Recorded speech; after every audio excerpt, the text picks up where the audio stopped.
अच्छा बाबूजी, किरण म्यूजिक के सौजन्य से बड़े भैया वीरेंद्र यादव के देख रेख में हम भोजपुरी लोकगीत बिरहा गायक ओम प्रकाश दीवाना पूरी बिरहा टीम की ओर से सर्वप्रथम भारत की जवाज बेटी बहादुर बहना दामिनी को सच्ची श्रद्धांजलि और श्रद्धा सुमन अर्पित करता हूं तथा बिरहा प्रेमियों को 9 वर्ष की हार्दिक शुभकामनाएं देते हुए आप लोगों के बीच में एक बिरहा प्रस्तुत कर रहा हूं जिसे सुनकर आप लोगों की रूहें कांप उठेंगी। जिस कैसेट का नाम है दिल्ली गैंगरेप उर्फ चलती बस में बलात्कार।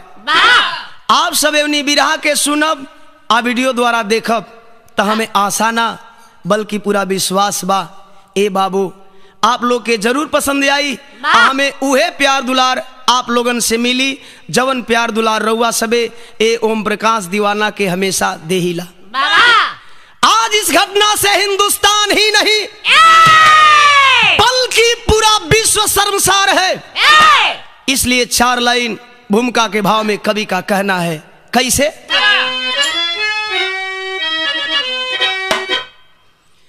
शर्म से झुक गया मेरा विजयी तिरंगा, शर्म से हो गया यह वतन पानी पानी,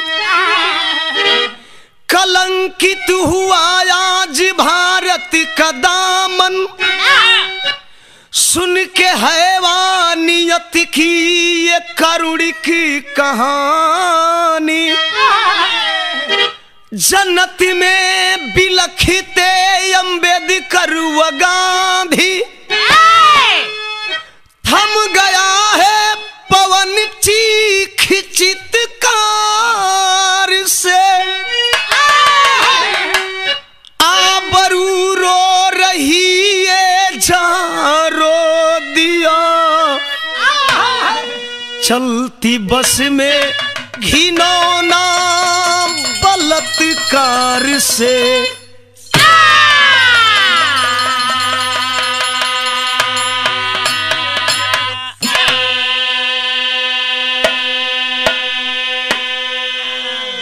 अरे बाबू कवि की लेखनी संकेत करती है जौना भारत में ऐ साथियों नारियों की गरिमा को महान बताया जाता है, उसी भारत में एक नारी की ओ हस्र हुई जिसे सुनकर आम जनमानस भी रोने पे मजबूर हो गया। बिरहा में एक लाइन नई नई कव्वाली का टुकड़ा बा। यही बिरहा से एक कव्वाली का शुरुआत करते हैं कैसे रामदयाल भैया।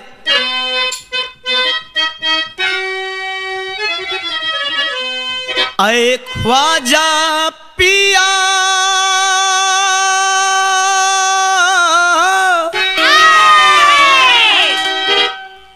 ऐ ख्वाजा पिया हमको बुला ले मदीना, ऐ ख्वाजा पिया हमको बुला ले,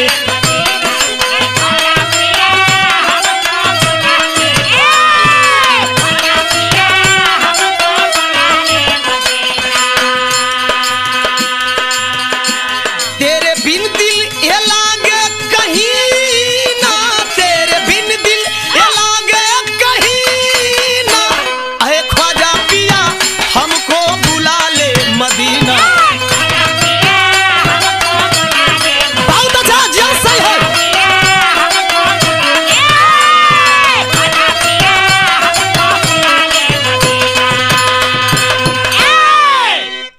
बिरहा में कवि जी दिल के दहला दे वाली एगो बड़ी ऊंची बात लिखलन।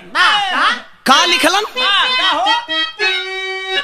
कि अरे गमगीन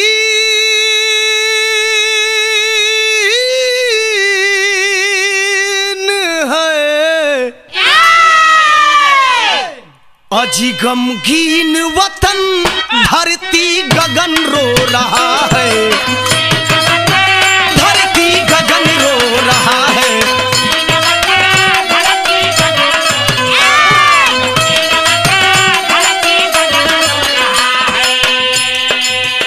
आज भारत में क्या हो रहा है खुदा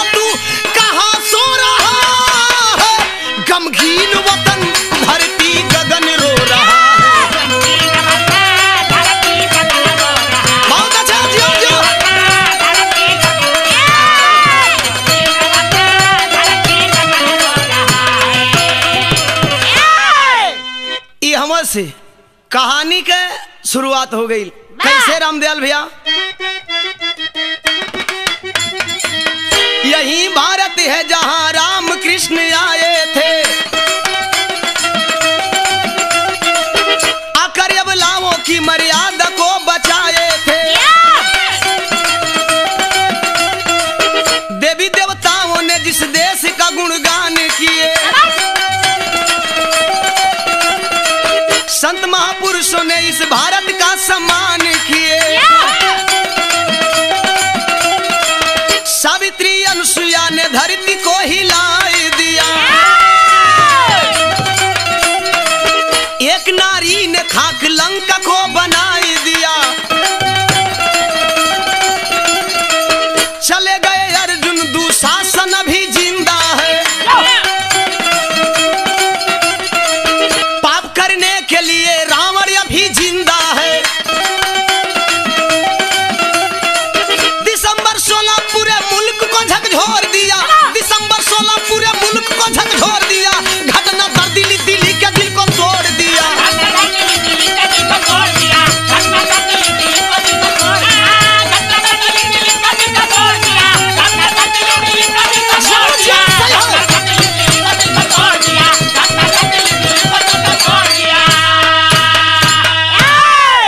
अरे बाबू तनिका रहुआ सबे एवनी बिरहा का कहानी समझ ली, बात साफ साफ शीशा का तरह झलक जाई।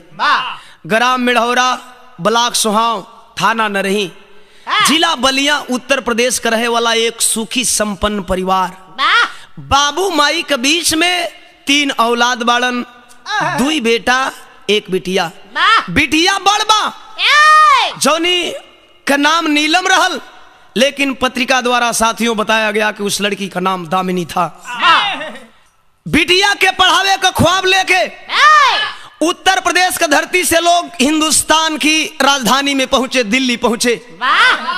दिल्ली में महावीर इनक्लेव उत्तम नगर में वो परिवार अपना गुजारा करता था। बाबू नॉट बोल्ट का कारोबार करें, यही से पेट का जीविका चलत बा, रोजगार चलत बा। ए पंच सबे आखिरकार दामिनी के बाबू लोग पारा मेडिकल का पढ़ाई पढ़ावा, अर्थात फिजियोथेरेपिस्ट की पढ़ाई पढ़ा रहे थे। बिटिया 1 महीना में डॉक्टर बनने वाली थी। बिटिया का सपना सजावे खातिर बाबू यहाँ तक पेपर पत्रिका द्वारा प्रमाण मिला कि पिता अपनी जमीन तक को बेच चुके थे। लेकिन ए बाबू प्रतिदिन वो दामिनी पढ़ने जाया करती थी। माई और बाबू ए जुग जमाना के देख के अपनी बिटिया के रोज सवेरवा समझा के भेजा, ये बेची ए बिटिया तू जइहा तो कैसे जइहा। 16 दिसंबर के दिन आज माई सवेरवा अपनी बिटिया के समझा के भेजली न। कैसे समझावत है? बिरहा में एक लाइन तर्ज लग गई।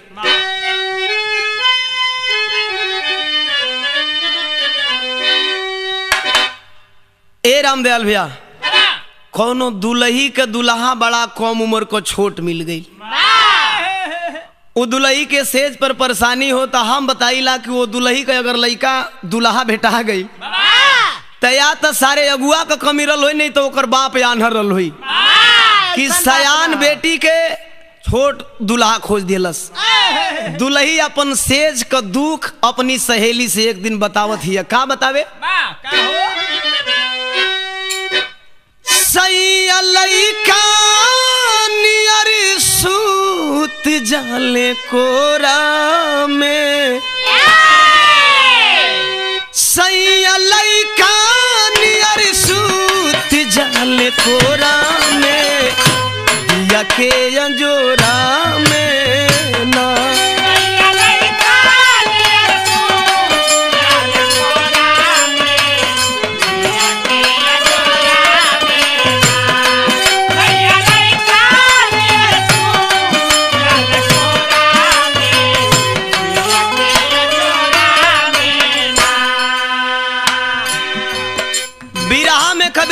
बताए माई समझावत है अपनी बिटिया के, कैसे समझावे? तमाई कहेली बाची के समझाई के,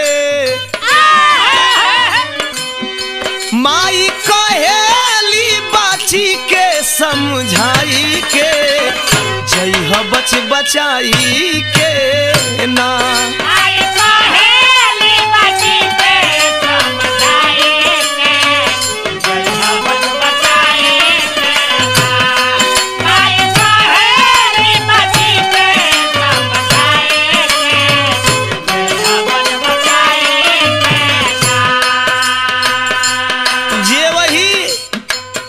जे वही दुआरी से बहरे बिटिया का पांव पड़ल, बाबू समनवा दिखाई दे दल कलन, ए बेटी जात हो ते एगो हमार बात सुन ला। का बतावे? पापा कहे तोहरे पर बहुत आरमनावा,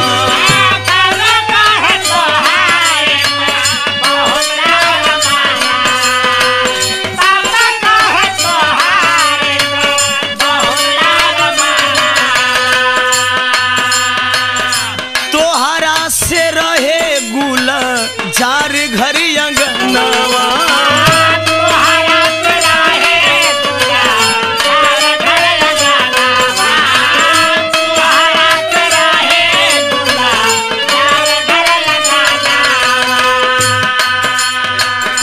अरे बेटी करी हा पढ़ाई मन लगाई के,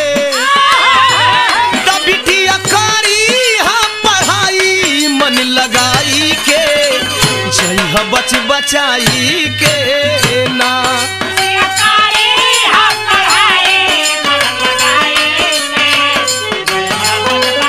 बहुत अच्छा।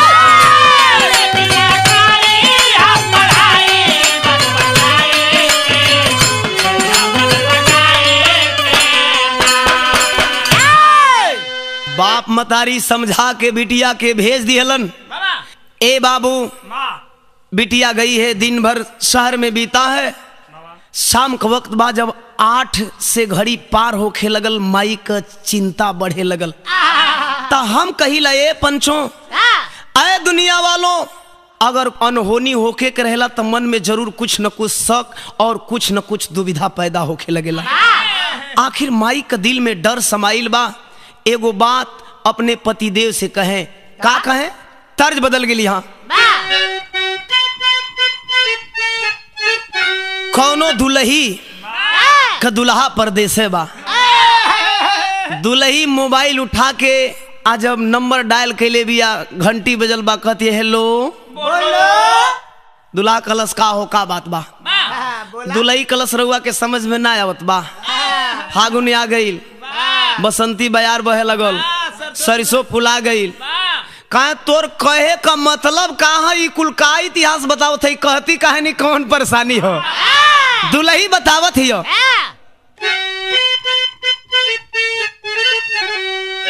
अरे अंग अंग टूटे मोर,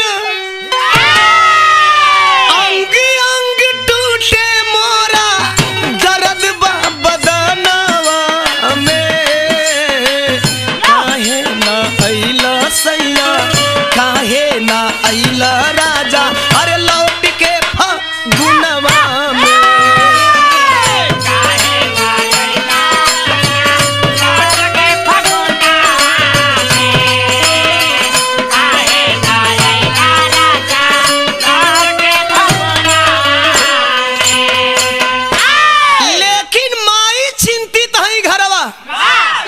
माई का चिंता बढ़त है, कैसे बढ़े?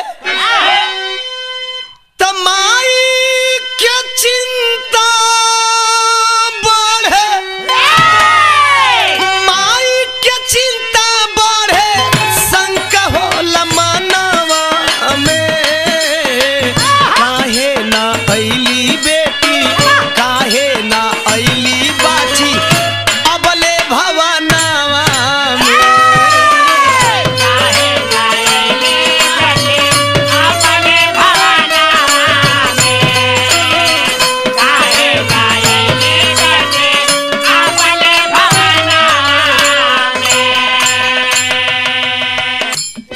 से टीवी खोलती है, मथारी देखली टीवी पर न्यूज आवत हो, 4 दिन में 4 बलात्कार।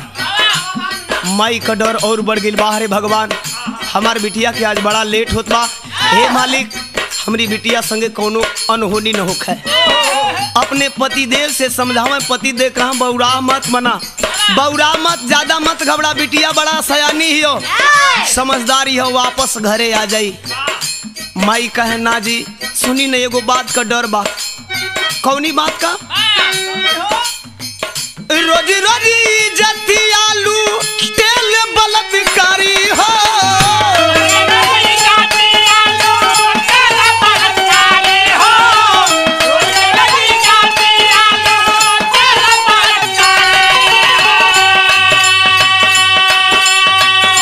रउआ नहीं जानत, रोज रोज पेपर पत्रिका छापत बा, टीवी में न्यूज आवत बा, बड़ा जमाना खराब हो गई। पता ना हिंदुस्तान का आम जन का हालत का हुई जब राजधानी का हालत ही बा। का राजधानी का हालत है? नई खी सुरक्षित राजधानियों में नारी हो,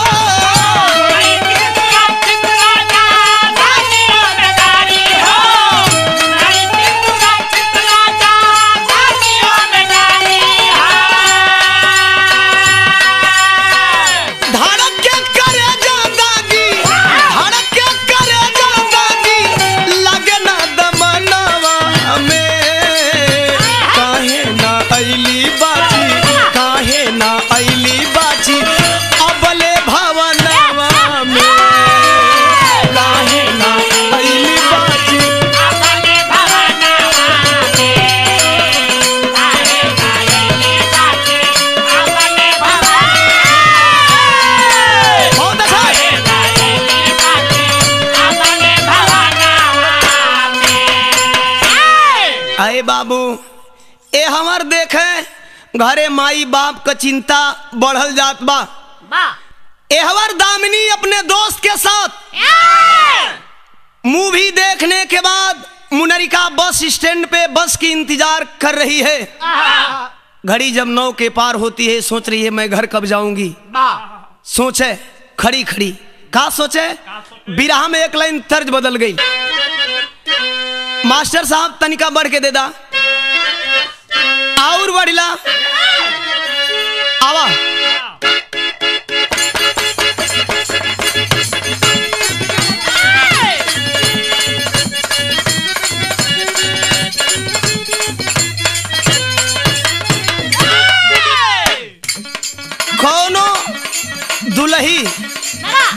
कौनो दुल्ही अपने दुल्हा से एक दिन कोहाई गई। दुल्हा कलश से होतनी आवना, दुल्ही कलश ना आई। कलश काहे ना आईबू? दुल्हिया कलश सुनी आपको रहन ठीक ना बा। कलश कैसन रहन बा तनी बताई, तू दुल्ही बतावे। चूड़िया चट चट फोरला हमर नरम कलैया मरोर के, मन बये राजा जी, आए हाय मन बये राजा जी, तलब का खाटी के पाटी तोड़ के, मन बये राजा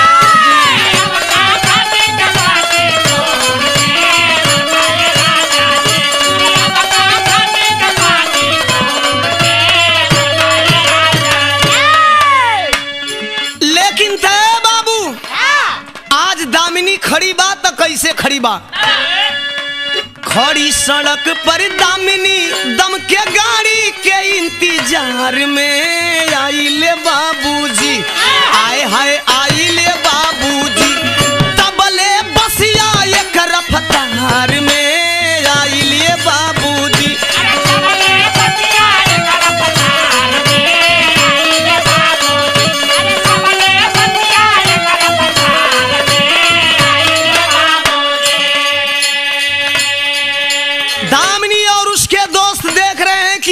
सफेद रंग की आ रही है। चार्टर्स बस में सवार 6 लोग आवाज दे रहे हैं द्वारिका, महिपालपुर, धौला कुआं। लड़की सोच गई ये गाड़ी हमारे रोड की है, हाथ देती है। गाड़ी वाले किए का लग गया के रुक गईली चार्टर्स मोटरिया, दोस्त साथे दामिनी बैठी गाड़ी के भीतरिया।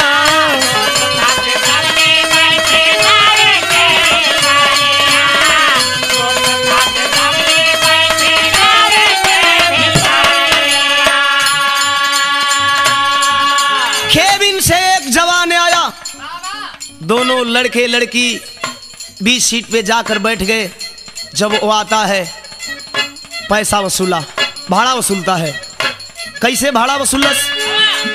20 रुपया किराया लेके पापी चले सुतार में। आई लिए बाबूजी, आय हाय आई लिए बाबूजी, तबले बसिया ये कर फतार में। आई लिए बाबूजी,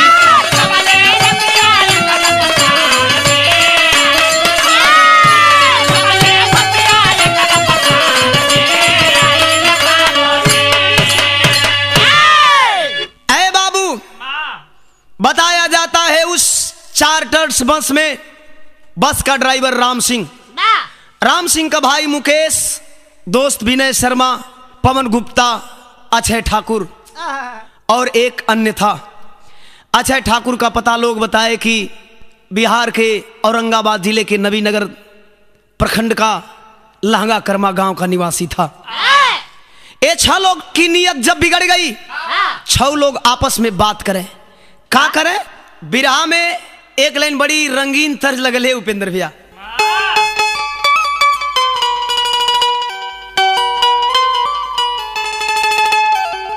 लइकवा कहे कि नैना लागने के सागर, अरे बिंदिया लागे शान। नैना लागने के सागर, बिंदिया लागे शान। हमर जान हो, हमर जान हो।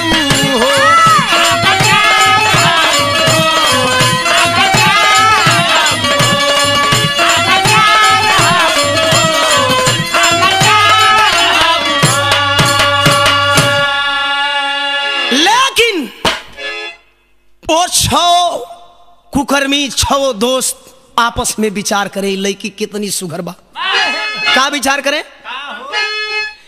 के बिन में कुकर्मी सोचे, अरे उतरल स्वर्ग से चांद। के बिन में कुकर्मी सोचे, उतरल स्वर्ग से चांद। इस समान सुपर बा, ई समान सुघर बा।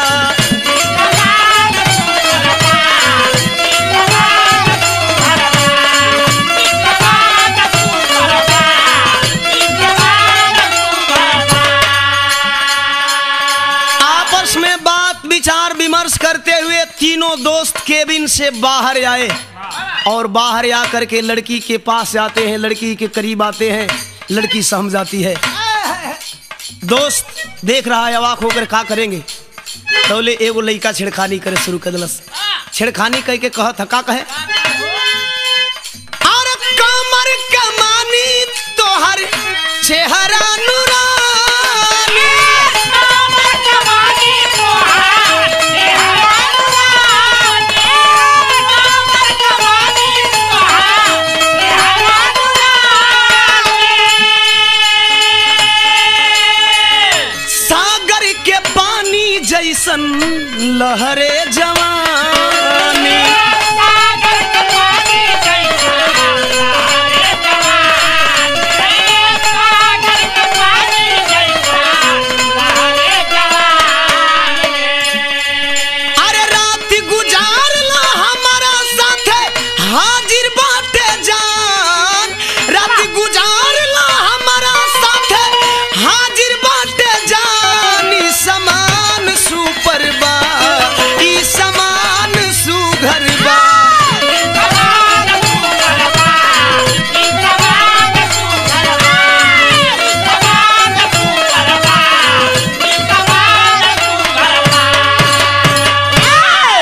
तीनों दोस्त छेड़खानी करना शुरू कर दिए। लड़की डांट कर बोली, अबे पापी कमीने, अबे पापी कमीने, क्या तुम लोगों के घर में बहू बेटी बहन नहीं है? तीनों कमीने तमतमा गए। तमतमा करके लड़की के साथ जोर जबरदस्ती करना शुरू कर दिए। जब वो दामिनी का साथ जोर जबरदस्ती करे शुरू कर दिलन, तमतमा कर लड़की एक बड़ी ऊंची बात बताती है। मैं भारत देश की नारी हूं, तो अरे मैं भारत देश की नारी हूं, ये असमत नहीं लुटाऊंगी। झांसी पद्मिनी इंदिरा जी की मैं गरिमा नहीं मिटाऊंगी। जब जुर्म होता है अबलाओं पर, जब जुर्म होता है अबलाओं पर, 16 बनती चिंगारी है। आप बेशर्मी जरा शर्म करो, क्या सबसे सस्ता नारी है? तुम लोगों को शर्म नहीं आती? जब होता है चले आते हो नारियों के यहाँ, नारी का कोई सम्मान नहीं। दुष्कर्म व शोषण के चलते, अरे दुष्कर्म व शोषण के चलते फूलन ने डंका बजा दिया, लेकर हथियार वो हाथों में सारी दुनिया को हिला दिया। डांट कर दामिनी बोली, है कुत्ते कमीने, हट जा मेरे सामने से, हमें नहीं जाना तेरी बस में, हमें उतार दो यहीं। मैं कोई इज्जत बेचने वाली लड़की नहीं कि तू लोग हमारे साथ खिलवाड़ करो, बल्कि हमारा ऊपर हमरे माई बाबू का सपना बा। लड़की की बात सुनकर के लड़का तमतमा गया, डांट कर बोला, अबे साले गद्दार, अबे साले गद्दार, तुम्हें लड़ना है तो इस जवान सिपाही से लड़ो, इस बहादुर जवान से लड़ो। क्या लड़की के साथ छेड़खानी करते हो? तीनों मिलकर टूट पड़े उस दोस्त के ऊपर। आज जब तीनों मिल के टूट पड़ने बाबू, एक दोस्त अचानक रड निकाला, मारा सर पे। जब सर पे मारा, वो जवान, वो दोस्त दामिनी का बेहोश होकर के उसी बस में गिर जाता है। गिरने के बाद ड्राइवर राम सिंह गाड़ी चला रहा था, पीछे वाली सीट पे ले गए। धीरे धीरे पांचों साथी मिल करके उस लड़की के साथ छेड़खानी करना शुरू कर दी, यहां तक कि उस लड़की के वस्त्र तक को उतार दिए। दामिनी सोच गई, दामिनी सोच गई कि लगता है अब हमारी आबरू नहीं बचेगी। जब कौनो चारा ना चलल ए बाबू, वो मजबूर लड़की दामिनी भारत का आन आबरू हाथ जोड़ के वो पांचों पपियन से को बात कहे। का कहे मास्टर? सोरठी का भाबा, भैया बढ़िला और बढ़ जा,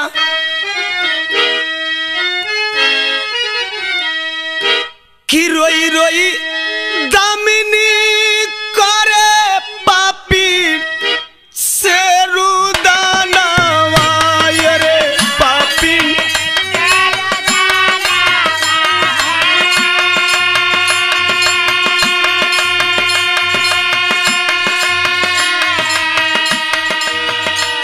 रोई रोई दामिनी करे पापी से रुदाना रे पापी।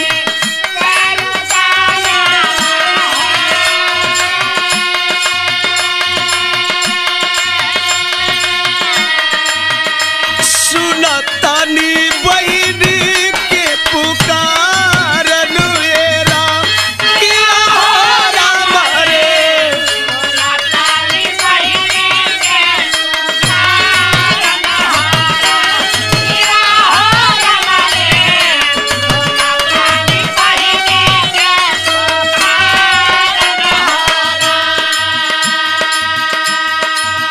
पापी पाछू नहीं मानो तुमने बाबू, सोच सोच के वो बात कहे, बाहरे भगवान ने वो समय रहे, तू जवना बहन खातिर नंगा पांव दौड़ के आयल रहला। आज एहू दामिनी का दामन बचावे बदे आ जाता, ये मुरलीधर एक बार आ जाता। रो के लड़की कहत बेका कहे, आवा कन्हैया आज द्रौपदी के भाई आए रे द्रौपदी।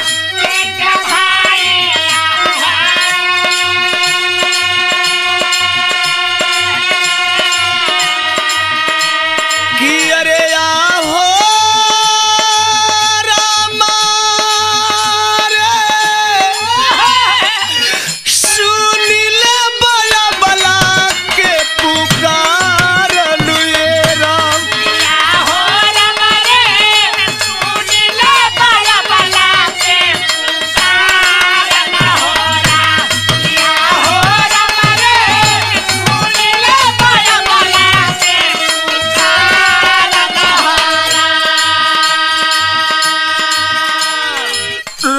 बा दामिनी ए साहब, दामन में दाग मत लगावे ए साहब।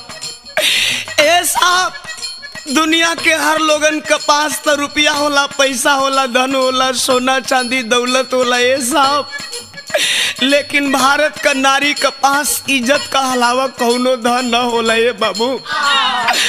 हमारी इज्जत छोड़ दे भैया, इज्जत छोड़ दे। रो के कहे का कहे, नारी के कीमत आई जाती या बथाती आई जाती,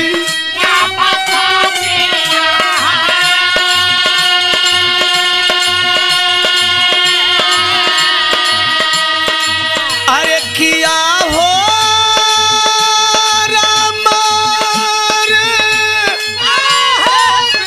घरवा ना बहिन का तोहार रुएरा,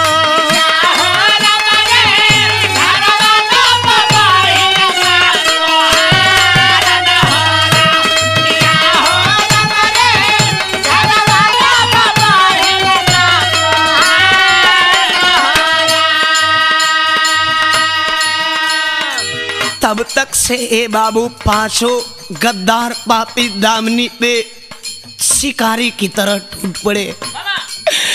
दामिनी रोत भाई ए साहब एगो बात सुनन साहब, तू हमके लूट ले बस साहब, काम के रोक ना हो कबे साहब। सुना ए साहब, सुना ए भैया, सुना ए बाबू का कहे, मेहंदी रचाई बनाई सुन होई मांगी आय रे सुनी,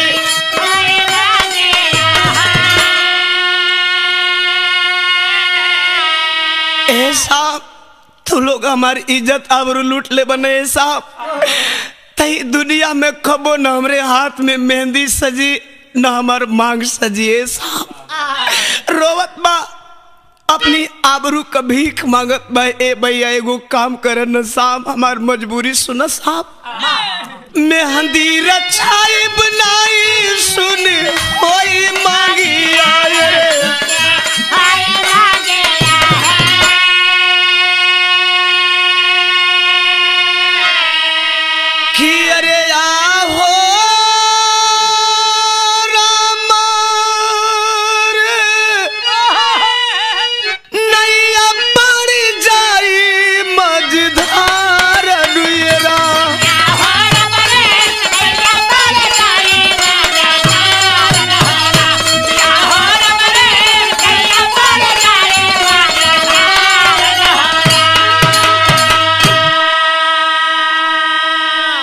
दामिनी दामन बचाने के चक्कर में सब कुछ कह गई, लेकिन ओ पापी माने नहीं।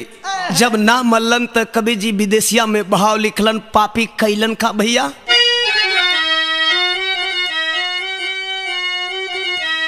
अरे पपिया बेहोश भइले कि सब मदहोश भइले,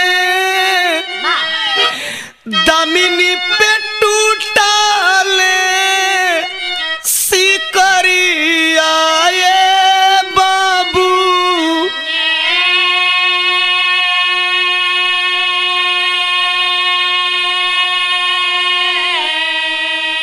कि हाथ गोड़ धाई पापी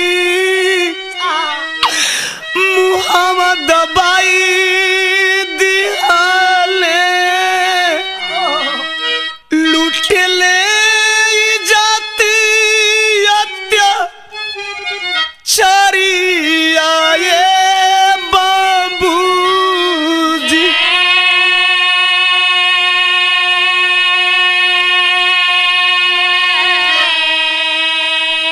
कि चलती मोटरिया में अबलाया सहाया भइली, नोचे लगल कुत्ता बनी शरीर आए बाबू,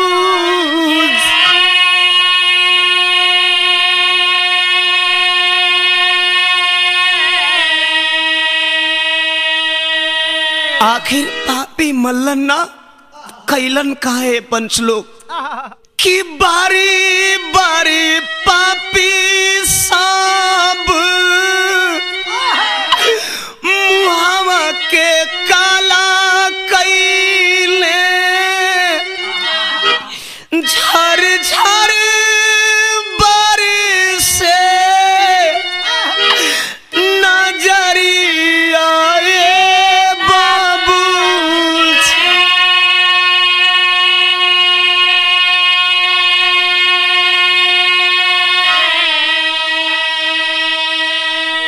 आखिर ओ पांचों गद्दार नहीं माने साथियों, उस अबला दामनी के दामन में दाग लगा ही दिए। इज्जत को लूट लेते हैं, इज्जत लूटने के बाद सोचते हैं साबूत मिटाने के लिए इसे मार दिया जाए। जब उस लड़की को मारने की लोग तैयारी करना शुरू कर दिए साथियों, जब मारे लगलन तब दामनी रो के वो बात कलस है साहब, जवन तू लोग के चाहत रहल न साहब, साहब जवन तू लोग के चाहत रहल तब पाई गई न साहब। ए साहब आपका चाहिए, अब एगो हमार बात सुना साहब, हमारे एगो फरियाद सुना। दामनी सुनावे, कैसे सुनावे मास्टर, बिरहा में भाव बदल गई।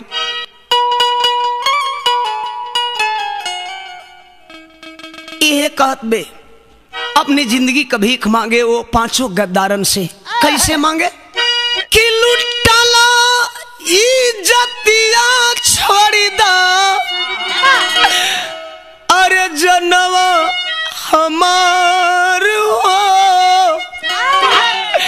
लुटला इज्जतिया छोड़ी दा, जनवा हमार हो, घरवा खोजत होई, रहिया देखत होई, मम्मी हमार हो, रहिया देखत होई, मम्मी हमार हो, रहिया देखत होई, मम्मी हमार हो, रहिया देखत होई।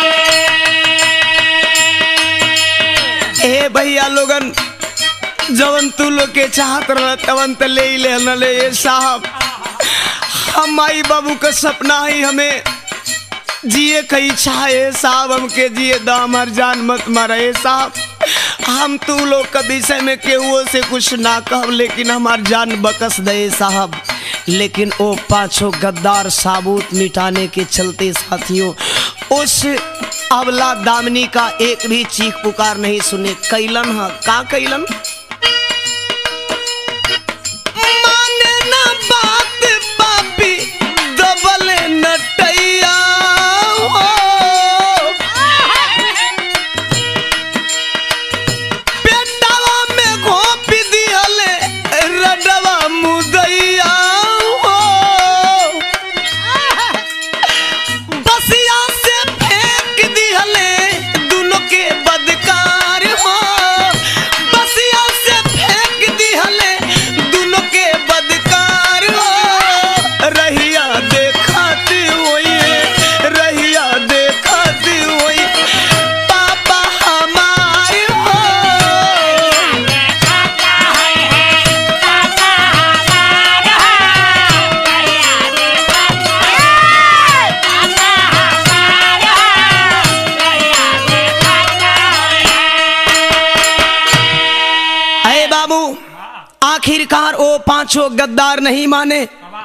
बेहोशी की हालात में दोनों लड़के और लड़की को कपड़ा उतार करके, यहाँ तक कि उन सबों की मोबाइलें भी लोगों ने छीन लिया और ले जाकर के 10:20 पर महिपालपुर रोड NH 8 से होटल एरिया के अपोजिट में फेंक दिए। इस हालात को देख करके कवि की लेखनी सवाल करती है, कवि की लेखनी सवाल करती है भारतवासियों से, भारत की प्रशासनिक व्यवस्था से, भारत के राजनेताओं से। कवि की लेखनी का सवाल है, क्या सवाल है, बिरहा का शैली में बतावल गई। तिरंगा कैसे दुनिया में उड़ी हो, तैयार तिरंगा कैसे दुनिया में उड़ी,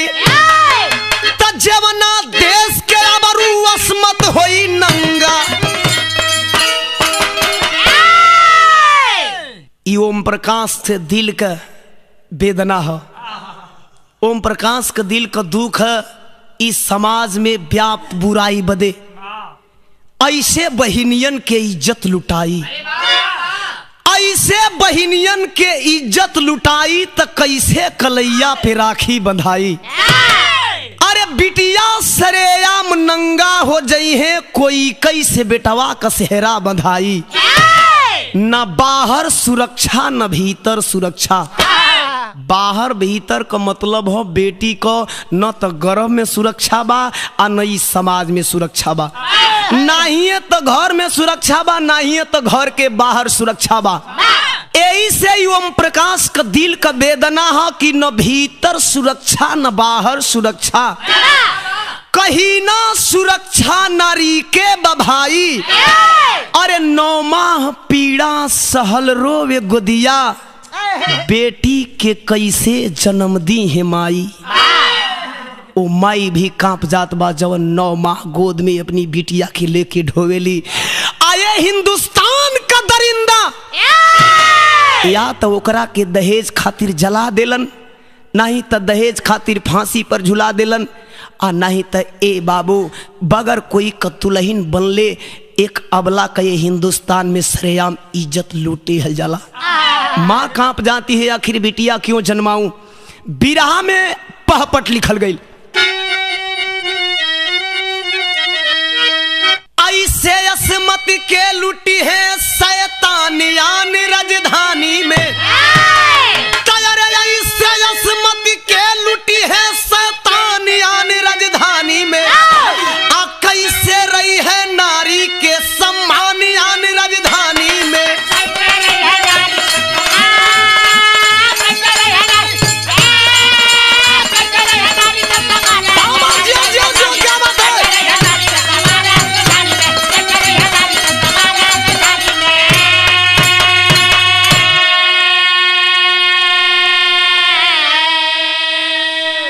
कड़ाके की ठंड में दोनों लोग ठिठुर रहे हैं बगैर कपड़े के। वो दोनों कड़ाके की ठंड में साथियों किलकिला रहे हैं, बिलबिला रहे हैं। तब तक से स्थानीय पुलिस को पता चला। 20 मिनट बाद दामिनी को हॉस्पिटल में ले जाया गया। कौनी हॉस्पिटल में दामिनी गई? सफदर जंग में हो खेलागल, अरे दामिनी के इलाज हो।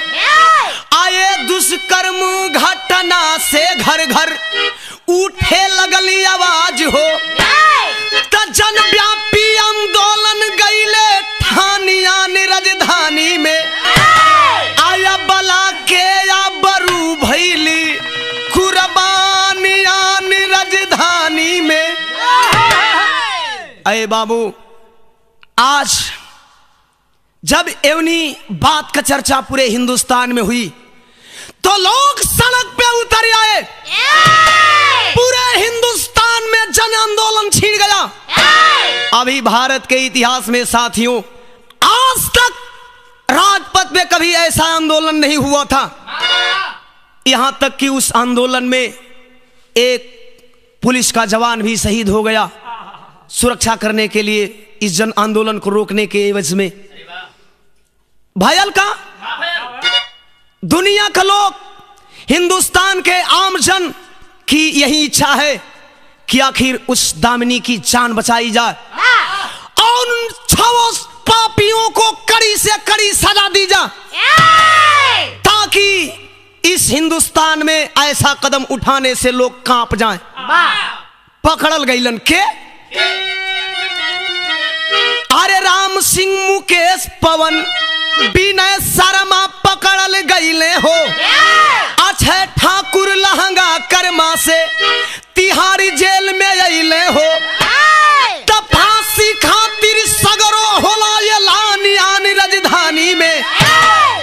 दानवता के हद तोड़ले इंसानियान राजधानी में।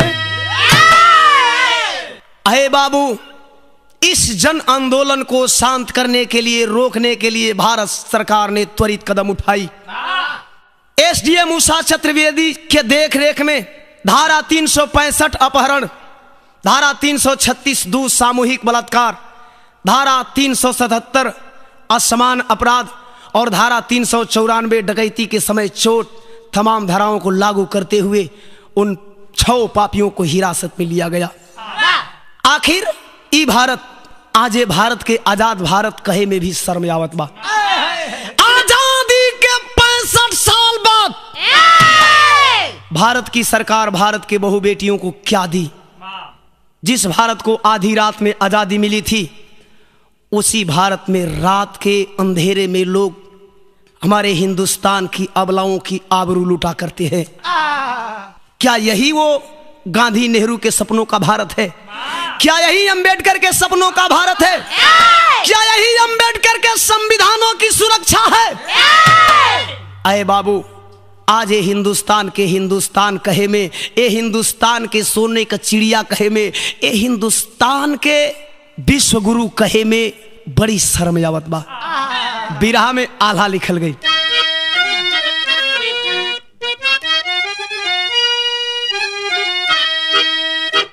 जवन भारत भव्य भूषण अरे विश्व गुरु कहाला बाबू,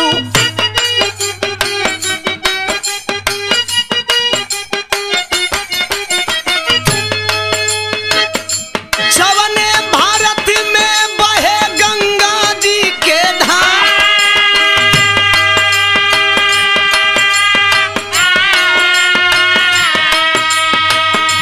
जवन भारत हो धर्म निरपेक्ष कहाला साथी।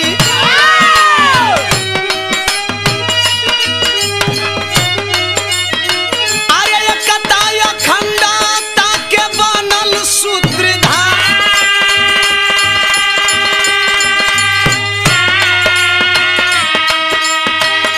वही भारत में होला घिनौना करमवा बाबू।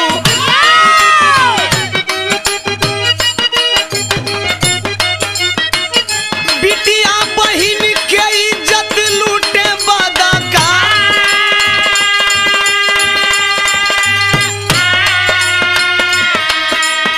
अरे भड़कल बज्वाला मचल देश में तूफानवा बाबू।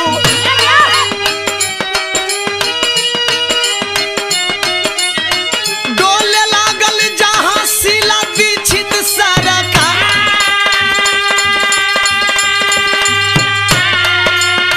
राष्ट्रपति भवन पर घेरा बंदी हो लागल बाबू।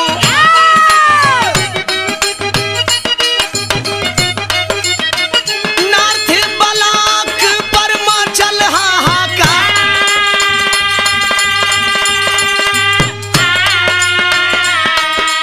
अरे ये हर बिगड़े लागल अबला दमिन के हलतिया पंचों।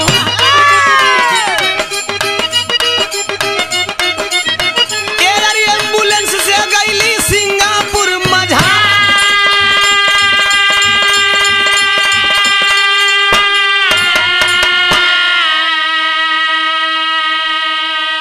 अरे बाबू, आखिरकार जब 25 दिसंबर को उस लड़की की हालत बहुत नाजुक हो गई, हिंदुस्तान के नेताओं के द्वारा 10 घंटे में वीजा तैयार किया गया, पासपोर्ट बनवाया गया और गंभीर हालात में पड़ी दामिनी को एयर एम्बुलेंस के द्वारा सिंगापुर में माउंट एलिजाबेथ हॉस्पिटल में रेफर किया गया।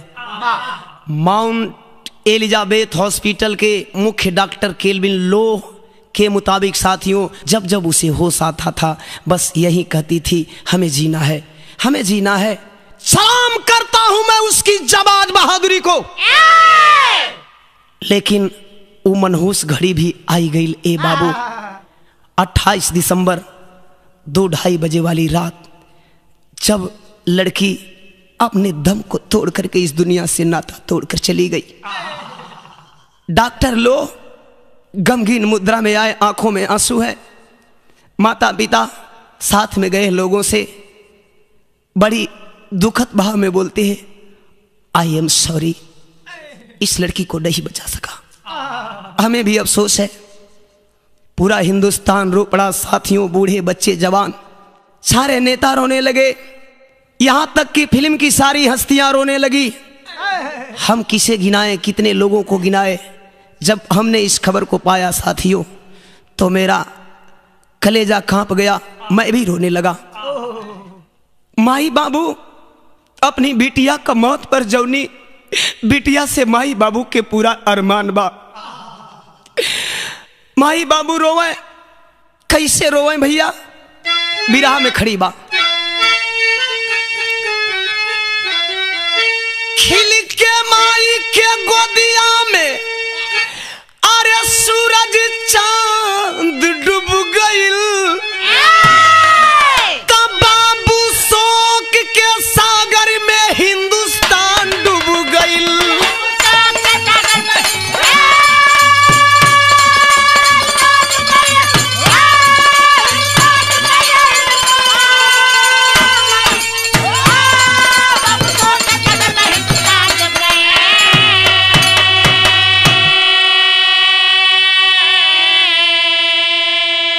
बेटी की मौत की खबर सुन करके माई का हालत नाजुक हो गई, माई का तबीयत खराब हो गई। ए बाबू, यहाँ तक कि माई भी हॉस्पिटल में दाखिला ले बाड़ी, लेकिन रोवत के है। और 28 दिसंबर 2 बजे की समैया दामिनी के दम टूटल, रोवे दोनों भैया।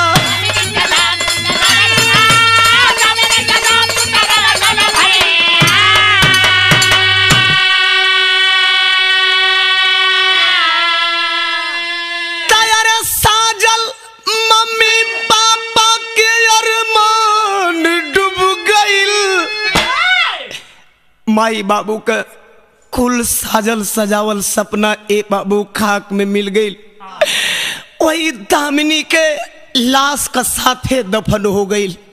इतने नाए पंच लोग, आखिर हुआ का लाश कैसे लाई गई बतावल गई। सिंगापुर से लाश आइल, फिर भारत में विमान से अभैली अंत्येष्टि जेकर राजकीय सम्मान से। अरे बाबू, दामिनी का पार्थिव शरीर हिंदुस्तान में विमान द्वारा लाया गया, तो उस पार्थिव शरीर को रिसीव करने के लिए हिंदुस्तान के प्रधानमंत्री माननीय मनमोहन सिंह जी भी पहुंचे। और मैं बताता हूं साथियों कि राजकीय सम्मान से कोनो बड़ बड़ नेता, बड़ महापुरुष के अंत्येष्टि कल जाला। उस हिंदुस्तान की बाला की अंत्येष्टि 30/12/2012 को 7:30 पर राजकीय सम्मान के साथ किया गया। लेकिन अरे लागल कलंक के टीका, सारा देश के शान डूब गइल। राजकीय सम्मान से उस लड़की की अंत्येष्टि करने का मतलब कोई नहीं रह जाता जब तक से इस हिंदुस्तान की आम नारी सुरक्षित नहीं रह जाती, जब तक से दामिनी के दामन से जो खेले हैं उन सबों को फांसी के तख्ते तक नहीं चढ़ाया जाएगा, तब तक से दामिनी के राजकीय सम्मान से अंत्येष्टि करने का कोई मतलब नहीं रह जाता। तनिका कवि का लेखनीय हिंदुस्तान का पुलिस प्रशासन के ऊपर, ए हिंदुस्तान के सत्ता और सरकार के ऊपर व्यंग कसत कि हिंदुस्तान का इस शासन व्यवस्था कैसन हो। पुलिस प्रशासन जेकर करी ना सुरक्षा, आ कैसे अबला नारी के होई अब रक्षा। अरे तरोव भारत माता, पूरा वतन के आन डूब गइल, तब बाबू शोक के सागर में हिंदुस्तान डूब गइल।